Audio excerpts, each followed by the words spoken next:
seagulls follow trawler. It's because they think sardines will be thrown into the sea. Thank you very much.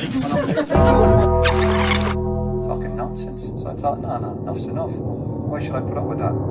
Talking nonsense. So I thought, no, enough's enough. Why should I put up with that? Don't back down, double down. Don't back down, double down.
Yes, good evening and welcome to Boyce'S Monday Club.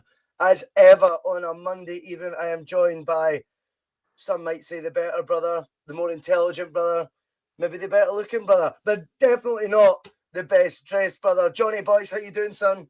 Yeah, I'm not too bad, thanks. Not too bad. I've decided to just go back to a plain white T-shirt this week, thinking that was a more sensible approach to proceedings. Yeah, good luck ripping me with this. It's just a plain white T-shirt, guys. The fashion police are very much out in force on the bus on a Monday evening. We've got loads of people coming in with comments already. Absolutely love it. And John Duncan wants to remind us there's only one John Duncan. Nothing wrong with that, mate. I like it. I like your style. We have in the comments Brown Warrior, vital Celtic news. Yes. Tommy Daniel, Brown Warrior, Paul McFarlane, Scott Housen, Martin Kay. Big names, Jonathan. Contact 67. Kenny's joined. He's hopped on the bus. Jim Dolan's on the bus. It's kind of get wrong with all these big names, Jonathan, joining the Bhoycie bus on a Monday evening. All the blockbuster names are here for the bus. That's it, mate. That's it. And it's all about the big names on the Bhoycie bus. How are you getting on, mate? It was an interesting weekend, one full of mixed emotions, I would say, in the Celtic sphere, Jonathan. What do you think of that?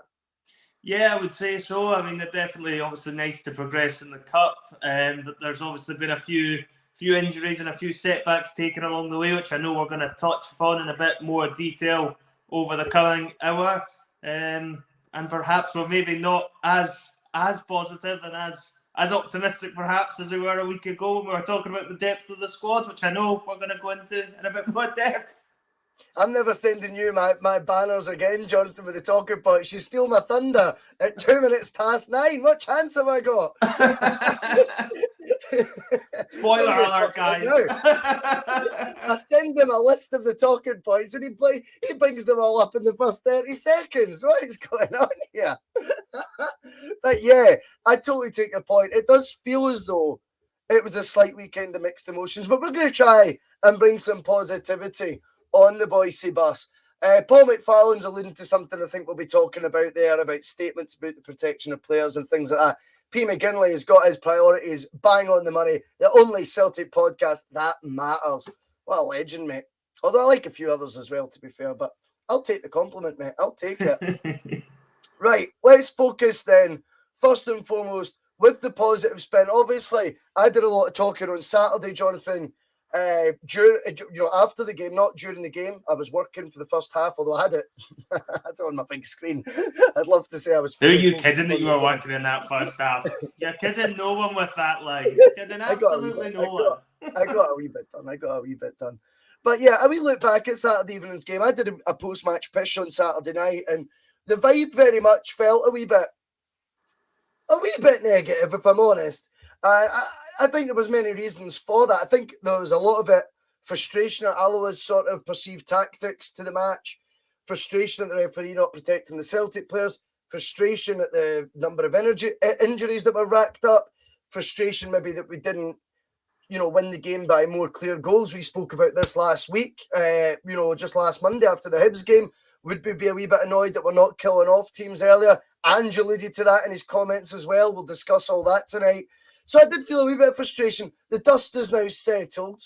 Ange has done another interview tonight before the game, which is coming really handy for the Bhoycie bus. He's good at this, Ange. Well, actually, Ange is a big fan of the Boyce bus. So he goes, "What time you on, mate?" And I'm like, 9. And he's like, "No worries, mate. 7 o'clock. I'll do an interview." And I'm like, "Nice one, Ange. I appreciate it, mate." Over the phone, he actually sounds like he smoked more cigarettes than me in his life as well, which is always a good thing as well. Now, on the game, the banner's there, Jonathan. Celtic performance first and foremost I want to talk about. Who came into the side and shone for you? Let's start with some positive energy, because there is a lot of serious matters that we're going to need to get through in the backlash of Saturday. But first things first, with the starting 11 that played and the players that came on, anyone that sort of pleasantly surprised you or made a case for a regular place in the team, and just generally Celtic's sort of overall display? Yeah, as I say, I think I was reasonably comfortable for the most part in the game. I thought, if we're looking at individual performances, I thought Liam Scales, again, proved his worth at left back. And I think, to be fair, I know Greg Taylor has a lot of critics out there. I actually think Greg Taylor's improved a little bit as a footballer over the past couple of months. But I think Liam Scales is actually making a very strong case to make that left back berth his own. He's not really had an opportunity as such in a big game, if you like, yet. I know he played in I think it was the Europa League game against Betis, but it was a dead rubber, wasn't it, really? So he's yet to really got a chance to test himself in a really big match. But I thought, again, he looked tidy. It was a good ball into the box for Giakoumakis' first in that game. And overall, I quite like local Liam Scales. I think he could end up pushing Greg Taylor very closely for that left-back spot. Talking about a couple of others ones, talking about a couple of other players that came in as well. You've got Giakoumakis himself up front, who got his goal, looked lively, and I'm sure he's going to be a big player for us over the next few weeks. A guy who's probably been playing a lot more frequently, though. Again, I thought it was actually the last, not just yesterday, but as also over the last couple of weeks, is Abada. I think he's came back onto game 2. Which is really good to see. I think with Abada, I think he's being pushed a lot more now, particularly with James Forrest being back fully fit. You've also got the likes of Maeda coming in, who could potentially go out wide. You've got the likes of Kyogo coming back, who could end up playing out wide. So I think that's all pushing Abada on. And I think he's embracing the challenge. And wow, the goal was, outstanding, really, from him. So there was a lot of positives, but if you were asking for my 3, I would probably go with Scales, Giakoumakis and Abada. I thought the 3 of them were excellent. Yep, I agree with that. I think Scales, again, his numbers look good as well, Jonathan. Do you know what I mean? I think, when he plays, he seems to be making goal contributions. He's scored one for Celtic already. That's, 2 or 3 assists now in the bank as well. Obviously, I don't have the official stats in front of me. What sort of bus would that be? But I think Scales, again, was a real shining light. And I'm glad you spoke like that about Scales. I was trying to emphasise on Saturday, not always when you talk up a Scales, for example, does it need to be a slight on Greg Taylor? The same way if you prefer Juranovic to Ralston, it doesn't need to be a slight on Ralston. This is the competition for places we're enthused about as Celtic supporters. These are the sort of battles we're wanting to see to get in the starting 11, especially with crunch games coming up. I want them to be fighting it out. I want some of us to be disappointed that our favourite didn't start, because that must mean someone else has impressed even more the manager in the lead up to said fixture, whatever fixture that may be. I think it's just, it's an exciting times when you see Scales' impact now when he comes in. Interesting point. I was listening to, and I listened to a lot of the radio shows and other Celtic pods. I was listening to Sports Sound. I'm glad you brought up Scales. I think it was Sports Sound yesterday afternoon, and they were talking about how Liam Scales, funnily, when he plays, he doesn't play always that inverted fullback role like the other three do. He seems to sort of go on the outside and seems to hog the touchline a wee bit more and plays a wee bit wider, I would say, than what all three of the other fullbacks, Juranovic, Ralston, and Taylor, all seem to do. Now, that you've got to say is a wee bit surprising, because you would think there's a certain way the team's got to play, and it's, the fullbacks' instructions from the manager are going to be consistent throughout all four. But the flip side of that is you can't imagine Scales defying manager instructions and playing a different way. Although it seems to me, I don't know, when I heard that on the radio, I thought they're right. And it's very rare you agree with Sports Sound, may I add. But I thought he does seem to play further wide. But I think it's all about the contributions that he's making on the pitch. And right now, for me, if it was a straight shootout going to Tynecastle, I would start Liam Scales ahead of Greg Taylor. I don't envisage that'll be the team. I happen to think he will walk with Taylor, slightly more experienced, albeit still a young lad as well. But I do happen to think that Scales right now would be my first choice on form. But like I say, that's a positive thing to be having that debate, Jonathan. It doesn't need to be seen as a slight on either, does it? No, it definitely doesn't. And I think, as we've touched upon before, the competition for places is a healthy and it's a very much a welcome thing. I think a lot of people would probably look at left back as one of the weakest areas in the team because, as I say, Greg Taylor does have a lot of critics out there. For me, I think he's actually playing a lot better, but I think Scales is pushing him now. And for me, that physical side of Scales could come in very useful at a place like Tynecastle, where it is going to be a battle. Make no mistake about it. That is not going to be a game for pretty football whatsoever. That's a case of grinding out a win by any means possible, really, with the situation we're in. Touching upon the fact that Scales has also been playing, further towards the touchline rather than actually playing the more inverted, it is actually surprising as well, given the fact that I think Scales was actually able to play central midfield when he was over in Ireland too. So you would have thought that would have been quite natural for him to have actually been able to come inside.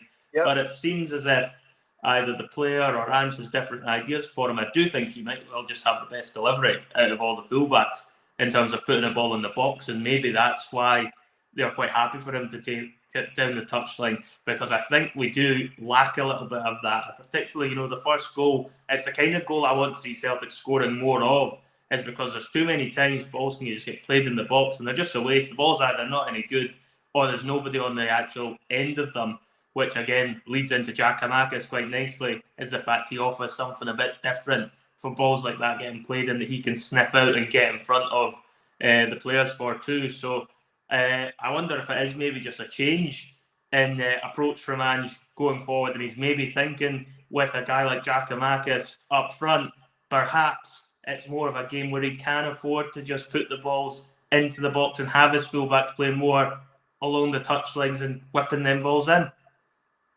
Yeah, totally understand that. I mean, right now, I think with the team, we need to have different options, and that whether that be, if I seen Brown Murray was saying, that's because Liam Scales is a wing back, but Celtic still have a system that they play, and it's not going to be, oh, you're a wing back, just you do your own thing.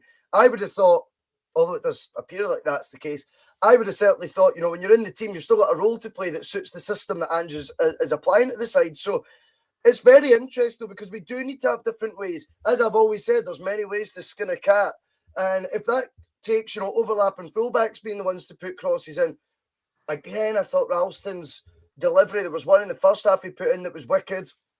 I think he's been really quite impressive in the final third this season, more so than I expected at the beginning of the campaign. Again, kudos to Ange for the improvement that he's put on players like that as well. It was one of those games where the injuries obviously broke up the flow of the match, Jonathan. That was always going to be the case when you lose three players to injury, 3 subs like that. Obviously, with 5 changes into the starting lineup now, I appreciate you're playing a team 2 leagues below you. But when you make 5 changes to the starting lineup, it's going to cause a wee bit of upset to it, to the general flow. Although I thought in the first half we looked a slightly different Celtic, but I actually quite enjoyed what I've seen as well. So there was positives to come from it. Now we do need to obviously look, on Saturday. I know John Duncan had said we move on. Well, the Monday Club's kind of about reflecting on the weekend, unfortunately. And I think we will need to talk about the injuries that were picked up at the weekend. Now, like I say, Saturday night show, everyone in the comments, you could sense a wee bit of frustration, a wee bit of deflation in the ranks. Now, we look at it from a slightly different prism. I think there's a lot of anger from what I can see on the social medias, phone-ins, etc., from Celtic supporters. I mean, the potential injuries that we've picked up over the course of the season is one thing, Jonathan. We're going to talk about that as well on this talking point. Now, obviously, the case of the hamstring has been a huge thing. Hamstring, huge thing, rhyming now. But, the hamstring injuries that we've picked up seem to have been way more than any other campaign. The amount of injuries we're picking up during matches, I was talking about this on Saturday. How many injuries we pick up mid-game throughout this season seems to be way more. The other thing was the nature of the injuries we got on Saturday, and touch wood, none of them are as serious as first feared, or any of them are. They were down, though, to football from a bygone era. Football that's got no place in 2022. Now, I like physical battles. I've harked back that the EPL is plastic, and I hark back to the days of Roy Keane and Vieira going hell for leather, Jonathan. But there's one thing about trying to win the ball fairly, and there's another thing just trying to boot players off the park. Case in point was Jota came on. He'd been on the park 90 seconds, swiped, his legs taken from behind him, on his arse planted, and I thought, that's just, there's no attempt to be made to get the ball there. It's a straightforward booking. I know there was more serious challenges than that. But the reason this one was so stereotypical about how the game went, Allo only got 1 booker on Saturday, which is a frightening statistic when you consider the volume of challenges. Now, I know it's very easy to go down the argument of, Barry Ferguson, staunch, he's done that because that was always how he's going to line up because he hates us. I think there's more to it than that. I just think he's told them to be aggressive. He's told them, right, we need to win our physical battles and stuff. But the referee, Jonathan, has a responsibility to protect the players. Now, when these challenges, you get away with 1, you get away with 2, you're only then encouraging the rest of them who've been trying to put themselves about already to then go that wee bit further, to not back down, to double down on their aggressive challenges. And I think that's how you end up in situations where you see Giakoumakis one, for example. There's some nonsense cutting about now. It's because he pulled out the challenge. That's why it's a potential leg breaker. I mean, if you believe that, you'll believe anything. It's that simple. That sort of spin from Richard Foster and his joggy bottoms on Sports Scene was just embarrassing. It's got nothing to do with that. The fact is, the player got the ball, but he wanted to leave a bit. That's why he's followed through with his studs up. His boots at an angle like that as it goes into Giakoumakis. So don't give me that nonsense that's because Giakoumakis pulled out. He'd be crazy not to have tried to sort of be a wee bit hesitant when you see a player coming in at full pace, out of control, and lunging in at that speed with their studs showing. Jonathan, should the referees be doing more, nipping that in the bud? And are they as responsible as the actual players committing these sort of challenges? Yeah, I'm glad you've also brought off Richard Foster. I don't understand any of what his point particularly was on Saturday. It's just typical Richard Foster, the kind of thing he would probably have done when he was playing himself. True. But on to the actual point itself, it's a difficult one with the referees because I feel like this has been going on for a number of years now. This isn't anything new. And it's nothing to do with Barry Ferguson. Clubs have been doing this for donkey's years, and Celtic have kind of let them get away with it in a lot of ways, in my opinion, by not raising this a bit more. I always remember there was one that I think it was Tierney against Motherwell from years ago where he gets absolutely leathered by the boy. You can actually see the mark on his leg. Well. And nothing happened. I think it was just a foul. There was no booking, no nothing. Pretty damning yesterday that the only yellow card for Alloa was 1 yellow card, and it's as clear a red as you're ever going to see. So, yeah, the referees need to be challenged a bit more on this. You only have to look, and I'm not a big fan of really putting out statements or anything like that, but if you look across the city after the Rangers game last midweek against Aberdeen, they weren't happy with some of their decisions. They've put a statement out to the SFA. Now, whether we like that approach or not, it did get results because that referee in question does not have a game this midweek. He has now been suspended from all games this midweek. So there might well be method to the madness there.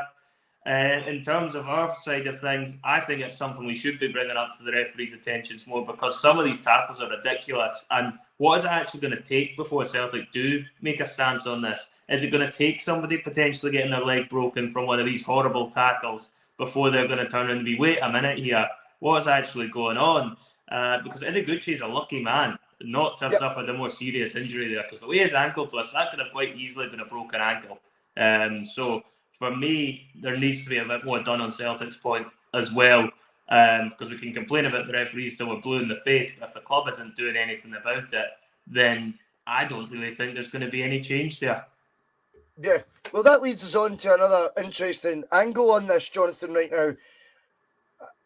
Rangers were ridiculed, laughed at by many Celtic fans, so many tweets, when we heard the news they'd made an 8-point dossier, and it's all very dramatic when they have a statement.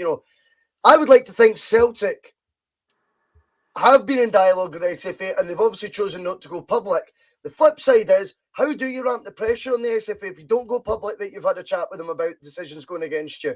Because having a wee private chat is one thing, but when we don't know that, they might think they're conducting themselves with dignity and things like that. But realistically, you have to make a stand on this eventually. Now, the same support or numbers of the support that have pointed and laughed at how ridiculous it is Rangers have made this complaint to the SFA with the 8-point dossier and all that.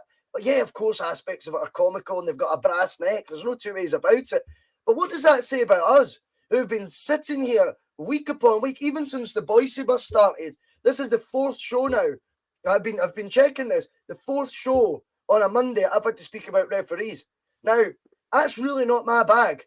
It's not my style to be going down that road. So if I'm having to do it on 4 occasions since the 6th of December, you can already think of challenges prior to the 6th of December that had been spoken about on other pods. You're going, there's a huge amount of evidence here that would, Celtic would rightfully have already been now harassing the SFA, pestering the SFA, telling the SFA, this needs looked at, this needs sorted. We demand more protection for our players. Now, there's another angle on Pato. This is his second comment. I read the first one as well, Pato. So welcome aboard the bus as always, Pato. And he feels that it also gives off a message Celtic could be easy to be kicked off the park. And it might actually encourage teams to do so. As Celtic, I think the angle Pato was suggesting, and I think someone else, Doug was as well, Douglas Hughes, was saying, we need to be able to give a bit back. Now, we've seen that with James McCarthy. James McCarthy picked up a booking, but he was saying a wee bit of, have a bit of that, son. Now, yes, I want players to have that needle in them, and I want them to have the balls to do things like that. But the flip side is as well, I don't want them having to do it because 3 players have been taken off with an injury. I think it should still be, these sort of niggly battles, these sort of bookings that McCarthy picked up as being all done within the vague parameters of the game, not miles and miles out with the rule book, which is what we're seeing right now. We're watching players taking liberties against Celtic players. Now, I think there's a huge agenda against Celtic, perhaps not. I think the element of truth that Pato gives is Celtic's a good team on the ball. They're very nice to watch. They're a pretty team, Jonathan. And maybe they're still in the mindset of Scottish opposition sides, that whole, we'll just boot them off the park sort of attitude that maybe might seem prehistoric in 2022. But however, if that's still ongoing right now, Celtic firstly need to raise it to the governing bodies, make examples about refereeing performances or mishaps and mistakes. And secondly, then obviously you get on to where Pato and I think Doug were going, become a bit more streetwise to it as well and try and learn to handle it a wee bit better. And I think from McCarthy's point of view, the one thing is, I'm not saying that gets you in the Celtic team, the fact McCarthy won a booking, I'm not saying that. But I also think every Celtic fan watching, at the game or watching, cheered when he made that tackle, which shows there is still a bit of us that go, come on, we need to get up for this.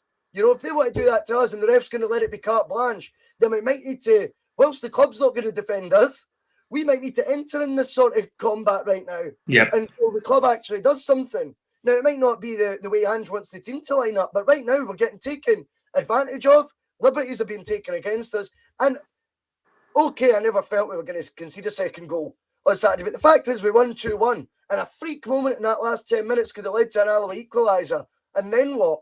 Celtic think they're in crisis. The fans think we're in crisis. Where really, there's a far bigger picture to what happened in the 90 minutes than what a 2-2 draw would have reflected. So, you know, I think right now, Celtic's silence is almost deafening.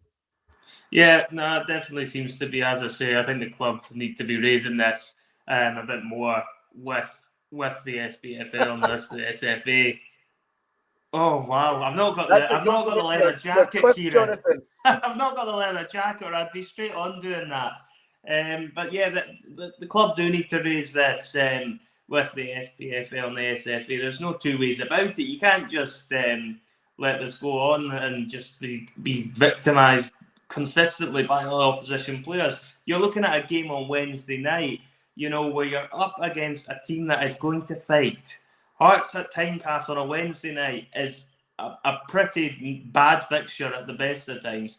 You know, we're going there without a few of our best players, and you've got to look at it and think, is the club going to be a bit of a toothless tiger for a game like this? Is there going to be enough needle in that midfield, for example, to actually deal with the combativeness of Hearts?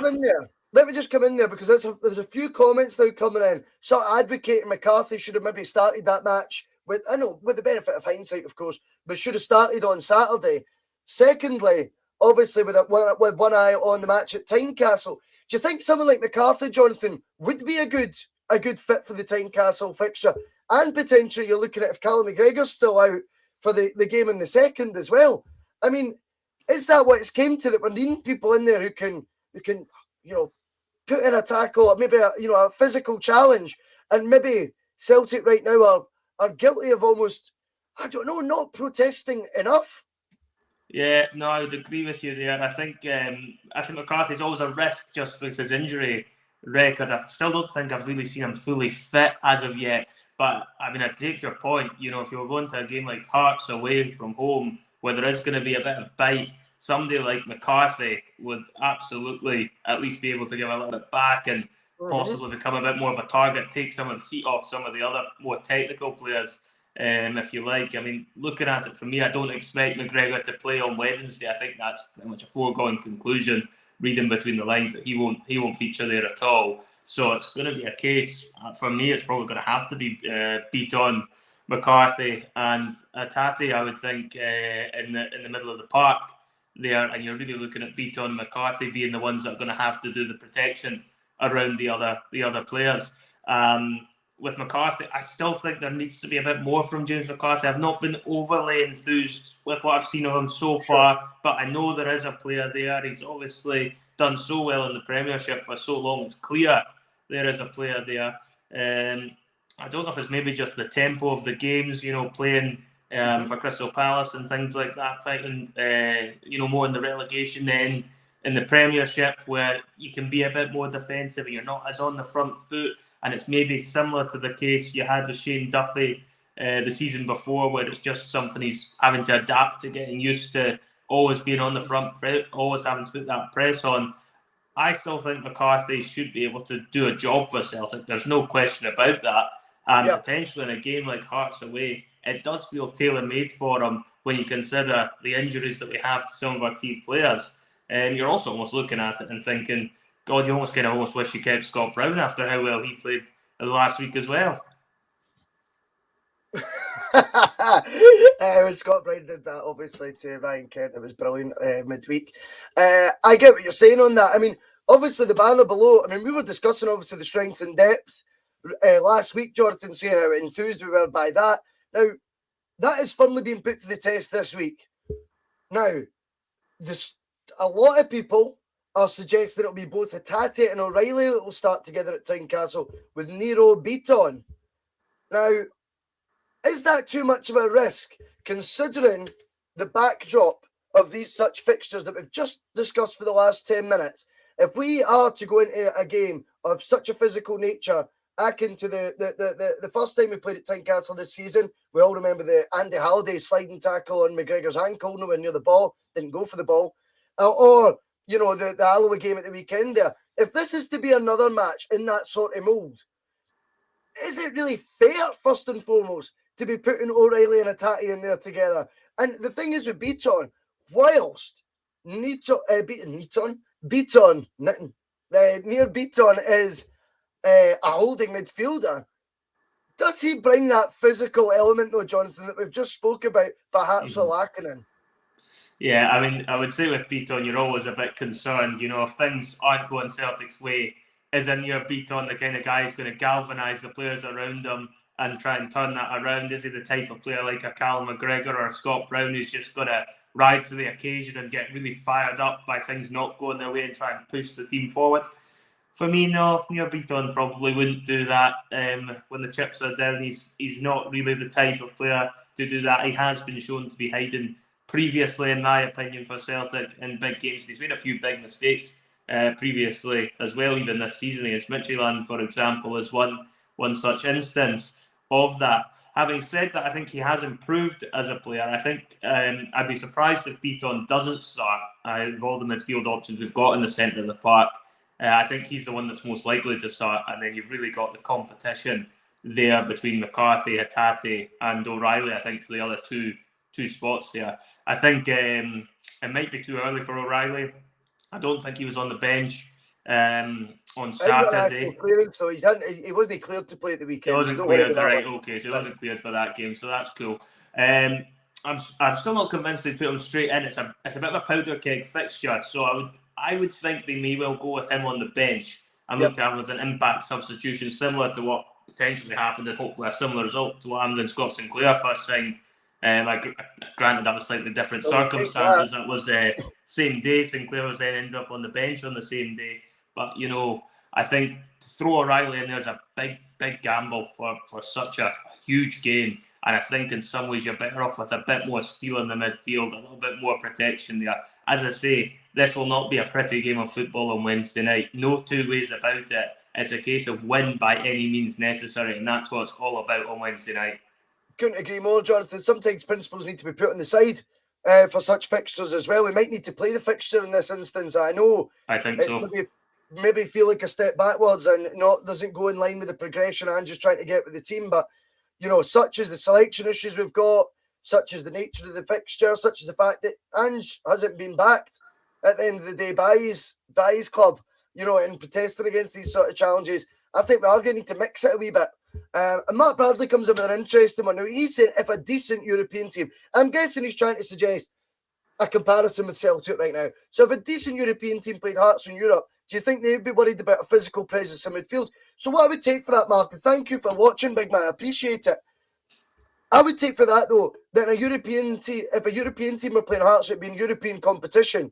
And we all know the rules. We only need to look at the other half of Glasgow's card record in Europe compared to what it is domestically. Not being funny, but it's chalk and cheese. I appreciate they don't have as much of the ball in Europe and they've got to make more challenges. But even then, the disparity is night and day. Nearly 2 years between a red card until Monday. I think it's been in the last 2 seasons, they've had 4 or 5 red cards in Europe. So come on. It's night and day, the difference. So I think with that one, do I think they'd be worried? Not as worried, but that's because they know the officiating is going to be of a different standard and not of this carte blanche attitude that seems to be going on right now, where it's a free-for-all. Anyone wants to roll up their sleeves and get stuck in, whether fairly or unfairly, batter on, because no one's caring anymore. I'll go back to it. 1 booking on Saturday night. 1.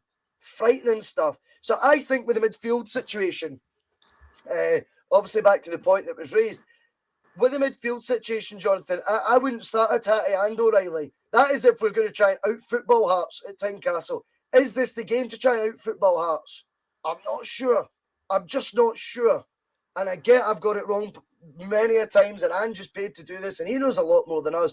But I still am completely convinced that's the right way for us to go, is trying out, because I think a lot might still, there still might be a wee bit of leeway for bad challenges. I certainly think Hearts' approach will be to roughen us up based on what they've seen at the weekend, even more so. I would definitely be considering Hatate to start, such as the impact he made against Hibs. I think he will play. And then I would say beside him, you'd be looking at, I would be playing McCarthy and Beaton and just showing it up. I know that's not going to be popular. I know it's not. That's what I would do. I would agree with you know, there 100%. I think it's a big risk putting O'Reilly in for this game. Obviously, Angel know better than anyone else just how good this boy is, I would imagine, and whether or not he feels he's ready to go straight into a game of such magnitude with such high stakes. For me, it seems like a big gamble that's probably not worth the risk. I do feel you need more steel in the midfield, and just really to touch back on that point that was made, it's I would agree with you. I think you hit the nail on the head when it comes to the referee. And if this was a European game, you had a European referee taking charge of it, I wouldn't be as concerned about playing O'Reilly and Hatate in there together, because you would get more protection from a foreign referee, in my opinion. A lot does go, and not just against Celtic. I think just in general in Scottish football, a lot more does just get let off, and it's just the nature of the beast with the refereeing up here, is that there'll be a lot more leeway for physical challenges.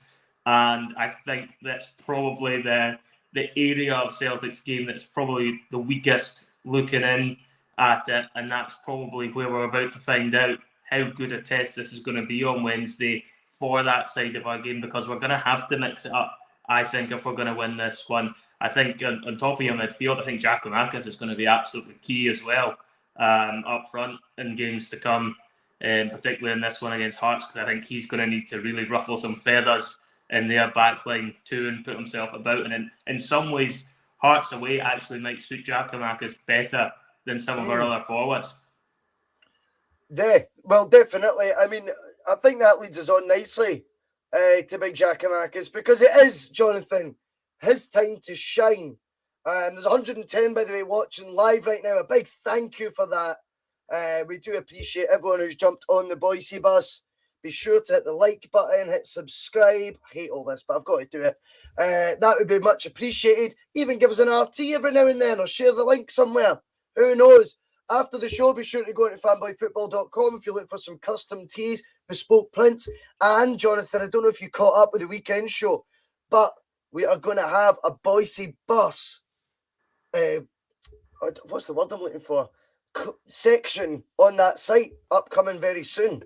Oh, that is exciting. That'll be really good. There will be some Boyce bus merch going on to fanboyfootball.com. Give us 3-4 weeks and hopefully we'll have some serious news on that. But the designs are a work in progress as we speak, and they will be available, and we're going to do it through our sponsors page, fanboyfootball.com. So exciting times for the bus. Just had to do that wee bit there. But aye, hit the like button, hit subscribe anyway, you bunch of fuckers.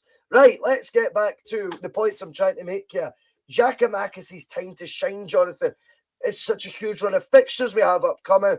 We're going to have to hang a hat on the big man, particularly looking like this Wednesday starting. He says in his post-match interview at Alloa, his season starts now for him. He says he's healthy, he's fully fit, and he feels his season starts now.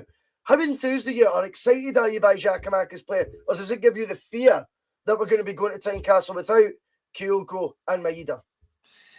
I would say I'm fairly relaxed on this one, a little bit more than I'm in the midfield positions. I think Giakoumakis did a good job. Granted, it's Alloa. It's a game that you'd expect him to do reasonably well in anyway, given the opposition they were up against. But for me, it's going to be, as I said, a physical game. It's the kind of game I think Giakoumakis was specifically brought in for, was to give us something different up front. We can mix it. There's a lot to him. He's got a lot of strength. Even his hold-up play, from what I've seen so far, looks very impressive. He's not an easy boy to just push off the ball. He's all for that physical presence when you get balls into the box. And I think especially the way Hearts sometimes try and play, they try and narrow things, they try and force you out wide a bit. Whereas, if you've got that aerial threat, that physical presence in the middle, which is something Kyogo and Amida, despite the fact they're obviously excellent footballers, they don't really offer that as much. They wouldn't be as big a threat. They'd be quite happy to let Ralston or Scales or Taylor, whoever plays at left back, firing as many balls as they want if you've got one of the Japanese boys up front, because they're not going to really get on the end of it. Shooter's just going to clear them up quite comfortably for Hearts. So I think, for Giakoumakis, it's actually a game I think even if we had all our players fit, it's one he might well have featured in and possibly started regardless, if Andrew's looking at the fixtures and thinking, this could be a game where I do need to actually change the approach. Obviously, Hearts will now be really well prepared because they know he's going to be playing up front. That could have been a nice wee curveball to have actually been able to have put in if he had other options available up front. But yeah, for Giakoumakis, it's absolutely critical the next few games. And I think it's Hearts away, Dundee United at home, Rangers at home. I think it's Motherwell away, then Aberdeen away in the next 5. So, if Giakoumakis doesn't play well, then we are in serious bother in these games because we need him to be firing, because the options we have, if he is not firing, are not really there, if we're being completely honest. But the thing is with Giakoumakis, now, there's an interesting point made here with 2 seconds, trying to find it, and it's Tommy Daniel, and he said Maeda missed a few the other night. Now, I want to explore this a wee bit because I was talking about this on Saturday, and I want to know your take on it.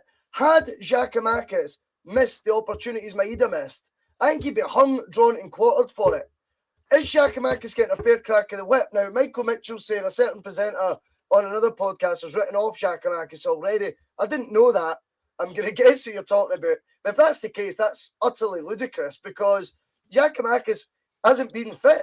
There's been no evidence to suggest he can't do a job or he can. He missed a penalty. That's what happened. Henrik Larsson missed penalties for Celtic. Crucial ones as well. Valencia comes to mind straight off the top of my head. Yes, it was a crucial penalty Giakoumakis missed. But it was also what? His second start in the Celtic shirt? Come on.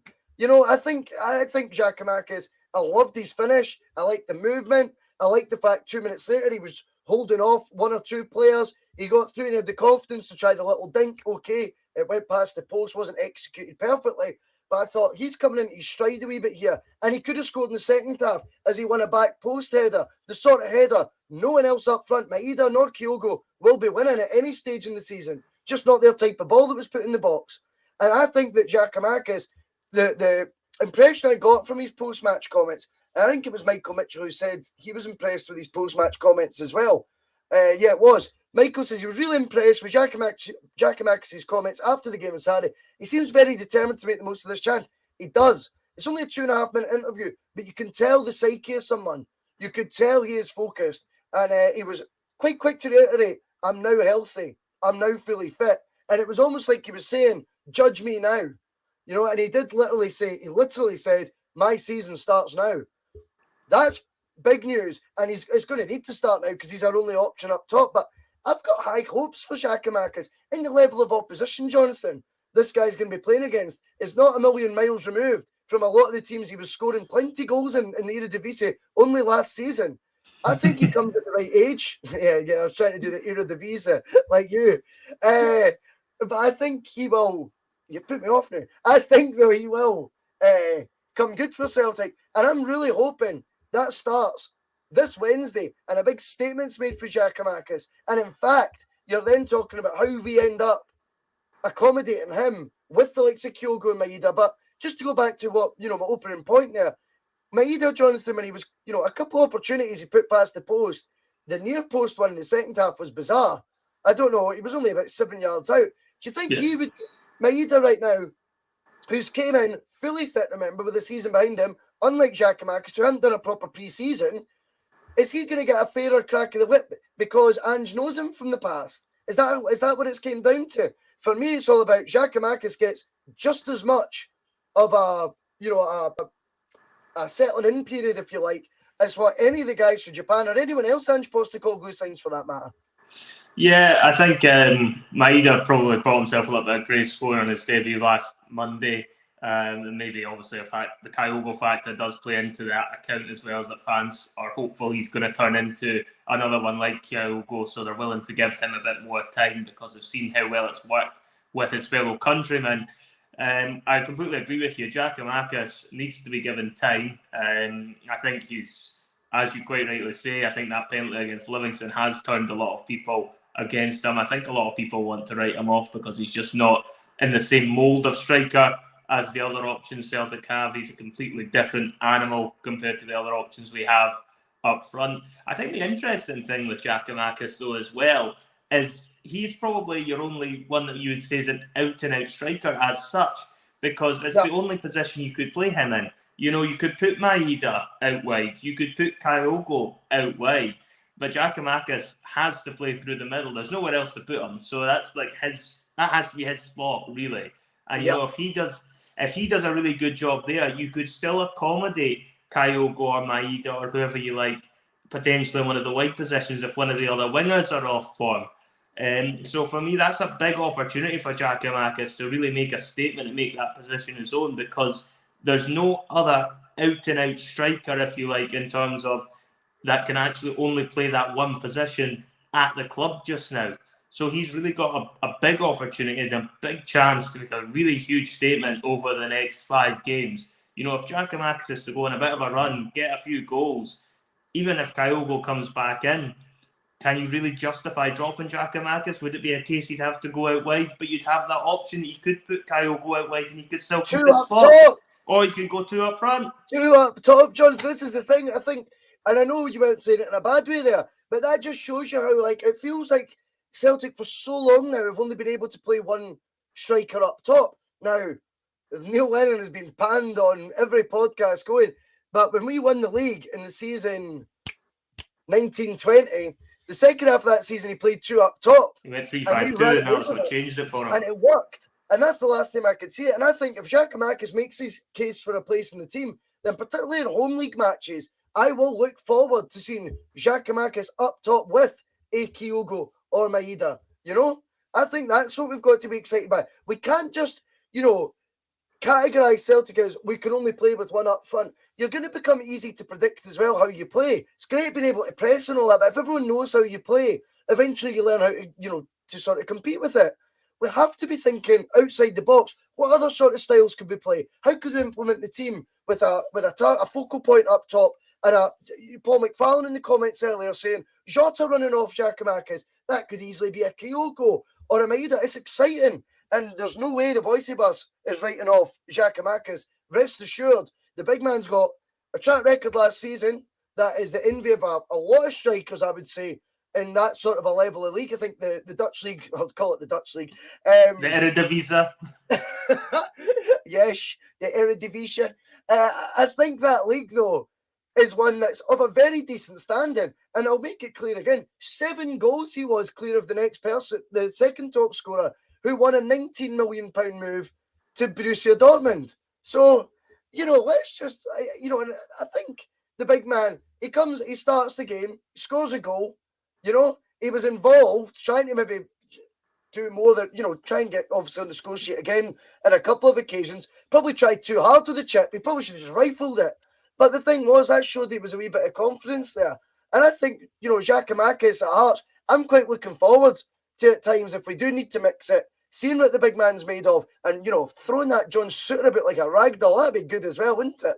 Oh, it really would. It would be very enjoyable if he was to do that. A couple of goals and just throw him about the pitch and maybe just accidentally catch him with an elbow. That would be delightful if Giakoumakis could manage all that on Wednesday. But as I keep going back, the main point is just get the win on Wednesday. And I think if we are to win, Giakoumakis is going to have a key role to play on Wednesday night in making sure that happens. He offers us something different. And you've got to really remember, he's still a bit of an unknown quantity in terms of what Hearts are used to dealing with as well, because nobody's seen him at full strength yet. If this is him just got to full fitness, nobody knows just how good this player is. But I tell you one thing, we're going to find out over the next few weeks, and I actually have a good feeling about him. As I say, I'm actually more relaxed about the striking position, even though we won't have Maeda or Kyogo for the next few games as a minimum. I'm actually fairly relaxed, and I think Giakoumakis will do a job up front. Yep, I'm glad you've said it, and we will continue to support Giakoumakis, because right now, the guy, he's got 2 goals for Celtic already. How many minutes on the pitch? I think there's a lot more to come from him, and ironically, the best display I've seen from him was against higher level opposition than the likes of Alloa, was against Ferencvaros in the Europa League group stage when he came on, and his support play and his link-up play was absolutely outstanding. In fact, he gave us a completely different dimension the final third that afternoon. It was a Tuesday afternoon. So, yeah, high hopes for Giakoumakis, and let's, you know, support the big man, back the big man at Tynecastle, and let's hope he can throw that John Suter a bit, and obviously, more importantly, put a couple of goals in the back of the net. We'll need to move on from that. Now, Ange sounded a bit downbeat after the match. I don't know if you watched his post-match, but, Yeah, I did see his it. octaves, which are always tend to be quite deep, were a wee bit even lower than normal. He did allude to the fact he was a bit disappointed in the scoreline sort of thing. This evening's interview, he sounds a lot more positive in Giakoumakis' injury. Good news on Giakoumakis is very welcome, Jonathan. How big a player is Giakoumakis? And do you think he played a huge factor in Ange's sort of demeanour being so downbeat after the Alloa match? Do you think he thought, geez, so I hadn't expected to be without our captain? How big right now is Callum McGregor a player for Celtic? Is he ranked number 1 on the list of most important players in that Celtic squad? Yeah, I would say so. I would say it's probably the one, if you were to be told before the game, you're going to end up having to do without one of your players for, potentially 5 or 6 weeks.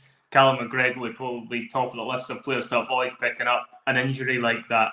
I find it quite interesting with Ange, and I know David Logue, who was excellent on the Friday show last week, he made a point about Ange being a very good poker player.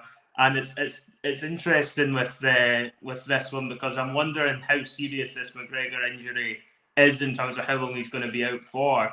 Because if it's a facial injury, it maybe will not be as serious as we first feared, but he's keeping his cards close to his chest on that one. One minute he seems to be saying it's quite serious, but then tonight he seems to be coming around and saying he's actually feeling a lot better about things, but there's no real indication as to when McGregor will be back. Granted, we're not expecting an immediate return by any stretch of the imagination. It's not a good idea to be without your captain for a trip to Tynecastle. It's the one player you probably would have ideally wanted to have had in. He's probably the most important player in the cogs in Celtic's machine at the moment. So I think it's made life a lot more harder for us. And as I say, last week we were filled with optimism about going into these fixtures, and then you get a few injuries, and all of a sudden you're thinking, hang on a minute, we almost could do with another central midfielder in here with how many injuries we've picked up.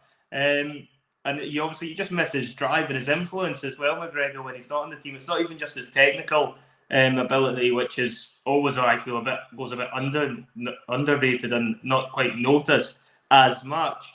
But I think even just the way he can push players on, there's not a lot of players in that Celtic team that strike me as real leaders. And I'll tell you another thing, I think actually another one that is going to be absolutely crucial for us in that department on Wednesday will be Joe Hart. I think Joe Hart's going to have a very big role to play in terms of keeping the players motivated, keeping them driven, keeping them going, and keeping their heads up when things aren't going their way, because there will no doubt be spells in that game where we are up against Hearts. And I think Joe Hart's going to have a really big part to play in terms of stepping into that captaincy role. But it's a huge loss not having McGregor. No two ways about it, unfortunately. Yeah, I mean that's the thing. I think when we look at the grand scheme of things, we look at Kyogo for the goals and the moments that he's given, Jota for the assists and goals, and obviously just the wee moments of class, trickery, magic, and he brings that sort of va-va-voom, But I think Callum McGregor is what keeps that team ticking. He's so important for not just what he can do with the football, but what obviously he brings to the team as well. He's got a great temperament. That's what makes him a good captain, I think, and a good, a long-term captain for Celtic. He's got the right temperament to it, whilst he knows the importance of every single match being a Celtic player. He's not going to be someone that loses his head if things aren't going our way. In fact, I think he's someone who can motivate other people, maybe not as much of a shouter like Scott Brown, but do it in different ways as well. And I think Ange was a wee bit despondent after the game because he hadn't banked on, being potential without his captain. Flip it, the news today seems to be that Ange, when he was talking, seemed a wee bit more upbeat about it on Celtic TV. He seemed to be talking about the fact that that McGregor did seem to be coming, that it's not maybe as bad. It's hard to tell. I mean, we will just need to wait on the results. I mean, the thing is with McGregor out and Joe Hart is then made captain, I think he's a very good deputy in terms of being a captain. I've no doubts about that. From a personal point of view, it's never been my favourite position, though, to be a captain on the pitch. What do you make of a goalkeeper being captain? Yeah, I would agree with you there. It's not an ideal position to have as your captain because it's harder for him to pass the message up and around the team compared to what an outfield player can do there. He's almost relying on his defenders passing the message on. And really, you could almost have done, I know he was on the bench, but Chris Julian, I think, is another one that's got a similar leadership ability, and the likes of a Joe Hart and a Callum McGregor there. Yeah. So I think Joe Hart, whilst he can still influence the game, it's not to the same extent as an outfield player would do in the terms of the fact Hart's going to need to try and pass that message across the whole team and rely on others passing that message up further up the field to the other members of the team. He will certainly bring a lot of more calmness, though, I think, to the back line, which would have done regardless of whether he had the captaincy or not, which I think we're badly missing the last time we went to Tynecastle, particularly with that second goal we conceded where the defence was just all over the place and Scott Bain didn't know if he was coming or going. So, I think Joe Hart's got a big role to play Wednesday night. I would agree with you. Ideally, in some ways, you'd rather have your captain as an outfield player, but if you were to flip it, who would you actually put as the captain? If you're going to put an outfield player as captain, you said there's not going to be any standout candidates to me. Well, yeah, I mean, I get David Kelly's coming in, and David, good to have you on the Boyce bus, mate. I recognise your name. I'm sure you used to comment regularly on the other pods, so good to have you on the bus, mate. He's saying an armband is just a wee bit of elasticated fabric. I think that's I think, the armband obviously does bring with it other responsibilities. I think that's a bit cut and dry, if I'm honest. But we do need leaders in the next 3 games, and I agree with that. And someone like Beaton, 29, 30 years old, is going to have to step up to the plate. Again, I can't disagree with that, Jonathan. We're going to need someone trying to direct the traffic, on the pitch and being vocal on the pitch. We need players taking responsibility. We can't have us hiding or going in our shell if the going gets tough. We're going to need to try and, as I say, mix it. We're going to need to take responsibility on the pitch. Someone's going to need to take the game to them at one point. I'm going to be looking for the more experienced players to take a wee bit of ownership in the match as well, Jonathan, because it is time when Callum McGregor's not there. Who's going to, lift their head above the parapet? What's that saying? Parapet. Parapet. Yeah, who's going to stick their head above that? That is what we're looking for at the end of the day. And Near Beaton may well be a prime example of someone that we're going to need to go, look, big man, you've got the jersey now. You're going to need to step up here. I think the Callum McGregor one, I just think McGregor's is a dream player for Ange Postecoglou as well. Not only a dream captain for Ange because of the temperament because they're quite similar in their temperament, I think. They don't get too up, they don't get too down sort of thing. But I think football-wise, that's the type of player Ange Postecoglou wants in the middle, dictating or making the team tick. And I think that's why Ange was a wee bit, he was a wee bit down. Anyway, we're nearly approaching an hour. I will put it over to the Monday Club Forum, as we always do at the end of the show. If there's any other points that we've not covered tonight, and you want to get them into the Boyce bus drivers, we shall discuss them. That is what the Boyce bus is all about. David Kelly, first time he's seen this, fantastic. He's wary of asking Atati to run 3 games in a row or asking a guy from League One to be the man that beats the teams in first and third in Scotland. Well, do you think maybe Hatate was left out, David, in the Alloa game with one eye on Tynecastle? But I get what you're saying. You're looking at the next 3. You're going, well, Hearts, Dundee United, and the Rangers game. I get what you're saying. It is a lot for someone who's brand new to the team. It'll all depend, I suppose, how much faith and what Ange has seen since they all arrived on the 1st of January, how much he's willing to, put upon the new boys. I've got a feeling Hatate might play all 3. And if the Dundee United game gets comfortable at home, he'll be one of the first ones to come off and protected for the Rangers game. But I see him playing a key role, to be completely honest to you.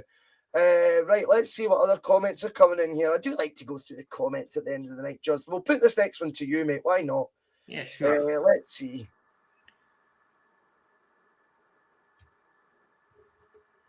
Oh. Conor McCann thinks Juranovic could end up a contender for the stand-in captain after this season. Jonathan, not for me. Now, I know it might sound like I've got it in for Juranovic. I don't. I've just not been as blown away as other people have, and I think his personality is certainly warming to people, but actual product on the pitch, I've not seen much more than what I've seen for Tony Ralston, if anything, to be honest. In fact, Wednesday night, if I was to pick a player, I'd be picking Ralston at right back. And then you've got the decision to make if you'd rather Juranovic at left back ahead of the other ones. But in terms of the right back berth, I'd be going Juranovic, let alone the captain armband that Conor McCann's discussing right now.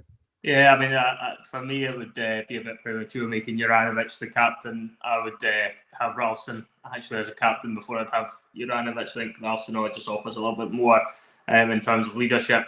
There, I think Ralston's barely put a foot wrong this season. I think Juranovic, for me, it's very, very 50-50 at right back between the two of them. It's a really good battle, actually. I'm quite enjoying watching that one between Juranovic and Ralston, and I think a lot of people will have their favourites out of the two of them, and it's been shown throughout the shows that we've done is that there is very much a team Juranovic and there's very much a team Ralston, which I quite like the fact that there is. One doesn't need to be a slight on the other. That's the thing. It doesn't need to be that you don't like the other one or anything like that. It could just be it's a really good battle for the jersey, and we're quite excited to see which one gets it. And at this moment in time, everyone's got a preferred option, but it's not because they're thinking negative of the one that they don't see being the regular starter in that role. Yeah, absolutely. I completely agree. But to go back to the original point, Juranovic as a captain is a no from me at the moment. It's something that would need to get looked at further down the line. Yeah, I mean, Connor's come back in, and I subscribe to what he's saying there as well. And if you haven't subscribed to the Bhoycie Bus, make sure you do. I actually think there's a lot more to come from him on the part, but I do like his attitude. That is couldn't fault him for attitude. Couldn't fault him for attitude whatsoever. I would completely agree with that, Connor. There's definitely nothing wrong with his attitude that gives me any reason to be concerned that he couldn't be a good captain. I think it's just a case that it's probably a wee bit early for him now. Give him a bit more time. I think he's still in a battle for that right back position. If he can make that his own, then by all means it could end up becoming a future conversation for him further down the line in the next couple of years. And where's Monty getting this patter from, Jonathan? He's heading to everyone else. Oh dear. Well, on that note, with Monty's terrible joke, we will round up another Boyce's Monday Club, which has been a joy. There's 131 watching live right now on a Monday evening. Wow. That is not bad going at all. Thanks to everyone. I'd like to get as many of the comments up. As I say, the bus is not about one man or two people, two brothers right now. It's all made about, it's made from the fact that we get so many comments that we can interact with and bring up on the screen. And even if I'm not reading them out, I'm trying to bring as many on as possible so everyone feels a wee bit of a part of it. Anyway, we are back tomorrow night. We're going to play some Championship Manager tomorrow night and do the wee CM0102 stream. Wednesday, Jonathan, we're going to do fan cam from Tynecastle. So I will be watching the game, keeping you up to date with what's happening. You'll see my live reactions. That could be lively. That'll be one worth tuning in for. Do you fancy coming on to do post-match pish on Wednesday, Jonathan? Why not? So post-match pish between 10 and 11, we'll get Jonathan Boyce on with us to discuss the Haps at Tynecastle, because you'll be sick of the sound of my voice from 2.5 hours by then. And then we're back on Friday. We've got the Double Doon show. And then we've got you leader in the Double Doon show as well. I know. And then we've got post-match pish again on Saturday. It's a busy week. It is a busy week indeed on the Boyce Bus. Thanks again to everyone for watching, everyone in the comments. You know who you are. From myself and Jonathan, a very good evening. Take it easy and enjoy the credits.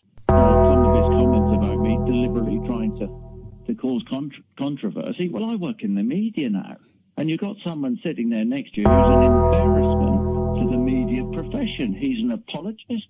He's a charlatan.